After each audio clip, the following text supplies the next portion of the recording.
All right, let's try this. We're doing a KitchenAid mixer checkout video. So yeah, we've got the cover right here. Nice cover. But, yeah, it's KitchenAid right there. I believe that's what's called a brag badge right there. And I think what KitchenAid's doing here, because you'll notice that's a little short there, but it just lets you peek underneath. And I think what KitchenAid's doing here is letting people see the color of your mixer. Now, this is a silver, whatever, but they got some pretty bright color ones, and nothing's better than letting people who come visit you have a little sneak peek. And I think that's what's going on there. I truly do. I guess you could pull that down a little bit, and you might be able to get that totally covered, but I think that's kind of like a brag badge. That's a little sneak preview brag badge. So let's I got a pocket here too. So let's turn that a little bit so you can kind of see the side profiles and all that jazz. But yeah, that's just like it's like looking under the skirt a little bit. Ooh, what you got underneath there? Ooh. Yeah, exactly. So let's take that off. We got the Pro 500. That's okay. Nothing wrong with that. Here's the inside of this. Just quilted. I think these are you can wash them. What's this tag say? There's some words on there. It's made of cotton. It says machine wash cold gentle cycle with light colors and before first use. Non-chlorine chlorine bleach when needed. Lay flat to dry. Iron on lowest setting. Made in China. RN number 91365. All right. Well, we'll just put that to the side. Well, we'll put it more to the side. So what do we got here? Yep, that's my jam. This is a 325 max watts, allegedly 10 speed, Pro 500 with serviceable brushes for the electric motor, that's something. I think this model is kind of not really made anymore, I don't think, to be honest with you. It's got no spinny on the lifty handle. It's 5 quarts. Let's get this cord unwrapped. That's how I do it. We'll just lay it back here for now. So, obviously you got your little screw off thing here. This one doesn't have a flip up. Some of them have flip ups. That's just like take it out. And that's for, you can put attachments. They can make all sorts of stuff. Meat grinders, orange juice, juicers, slicers. Just a bunch of stuff. Let's look at the attachments. What does this thing come with? It's not stainless here. Some of the higher end ones, that's stainless, which that's something, it's kind of a bummer, but other than that, thing's legit. Whiskey whisk. Non-coated paddle. With the, that's some sort of scientific something or other so stuff don't stick. Design. Thing works legit. This model came with this hook. Oop, can't see that. That's known as the Pirate's hook. And a lot of people like that. They make spiral ones. Some people say the spiral, the dough climbs it. I don't know. I use this one, and it works really good for me. I make a lot of pizza dough. Let's take a look at this bowl. So this particular bowl is kind of tall. It's been used. It's got some scratches in it. It's got a handle. It's got the vertical handle. Some of them have the horizontal handles that are like, they flippity flop in your hand. This one doesn't. It's got the little nub in, so it locks in. You got your up and your down there. So we'll pop this guy in. There he is. Should we plug him in? See what it sounds like? If I can get it plugged in.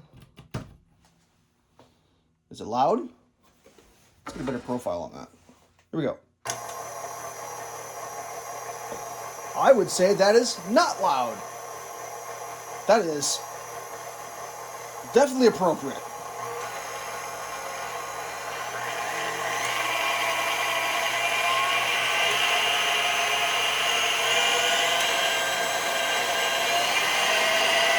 It's shaking the table.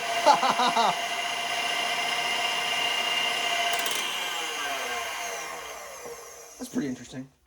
Now, it tells you to unplug before removing parts. So let's go ahead and do that. Let's stick one of these in. I've got this little spring-loaded jammy here. I know there's some attachments like the ice cream maker, I think. That's important. Do you have a spring or do you not have a spring? Pro 500 has spring. So you go in, tab goes there, rotate. Well, it doesn't do anything unless you plug it in. Thanks, safety warnings. So it's a planetary gear, so rotates and spins counterclockwise through the rotation. Pretty cool.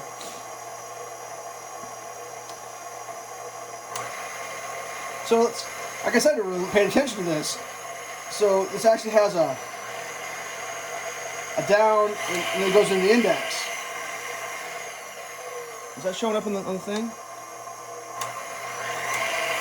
I guess I always went to the index. I mean, I've used this a couple times. I don't whisk a lot of stuff, but I guess I know some people that have different models of these, and one person I know had, I can't remember, I don't have the names memorized, but they literally got the biggest, most amazing one ever, the giantest bowl. It was colossal. And basically the result was he couldn't use it because he never stuffed enough of ingredients in there to make the thing even catch the ingredients, because it was designed to make like quadruple batches. Which is like, wow, you know, nice machine, but unless you're cooking for an army of 30, that wasn't going to work. I know someone else who has a little bit bigger one than this, and it seems to work good for her. It might be like a 600 or something, or a Pro. I mean, I think it's a little bit bigger bowl. Can't remember. It's black. I know that. That's cool. But yeah, I don't know. For me, you know, I'm a person with a big beard. 5 quarts is enough. If you've got a big beard and you're a person, 5 quarts is enough. 325, plenty. You know, I'm not a scientist, so like, I do know that this number gets a lot more credit than it's actually worth, because while watts is important, what's more important is the rotational force known as torque. And the torque comes from the drive and the gear system that spins this. KitchenAid is pretty famous for good torque. So even like the lowest end KitchenAid is still going to chooch through stuff. You know, you're going to get through it. Now, if you overpack it with like, I don't know, 8 cups of flour or something, yeah, you might have problems. But I think the way these are designed is, I think there's an actual gear inside that if you actually, you know, I don't know, stick your leg in there and it binds on your foot or whatever you're doing stupid, it shatters that gear. And that gear, you know, I mean, I was watching a YouTube video guy talking about it. It's like $6 for the gear. So they're designed to have a weak point. And it's not really the engine, or the motor, I should say, the motor. And it's not really like the main gear set. It's like there's one weak point, and that's what pops if it's overpowered. I've never overpowered this one. You know, I make big. How many cups is my pizza? I do a let's see here. I do a 6 cup flour recipe in here, and this thing does it. Pizza dough. I mean, it's a double pizza dough recipe. Sometimes I just do the 3 cup, but this will do I can do 6 in here and it does it. You know, it's working, but it's designed to work. So I don't know. It's just kind of like, for some reason I've been watching KitchenAid mixer videos lately. So oops, sorry, I kicked the tripod. So I'm like, well, I'll make a KitchenAid video. Let's get this. I don't know if I did that. Let's check that out. Get that guy up. There you go. Whoop. Then we get it locked. There, it's locked. That's what it looks like when it's going circles. The one thing I will say is sometimes it's difficult to get stuff in here. And I think this thing actually has a, I think it came with a pour tray. Like a funnel. Does that sound right? You got that in here? Right here.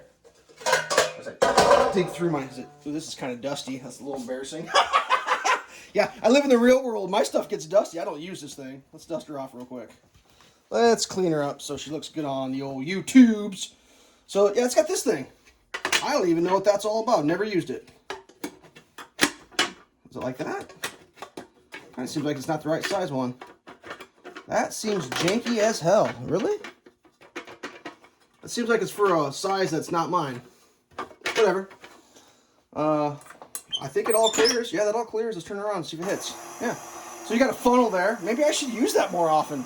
Because now that I talk about it, it's always hard to get ingredients in. So yeah, it's got a funnel. How about that? I never even thought about using that until just right now. It's been dug in the, or buried in the back of my catch-all cabinet here. Yeah, that's how I work. Have the tools, don't use them.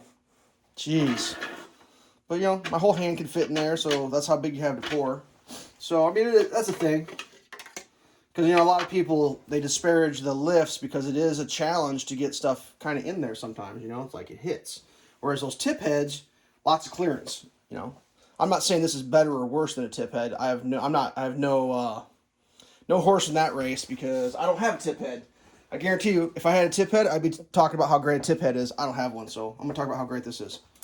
You know, this definitely gives you the wow factor, you know. Woo! Because I think back in the day, this size and this model and this design was the flagship. I'm talking way back in the day, like the good old days, like maybe when you rode a horse, or just got rid of your horse and got a car. Maybe those days.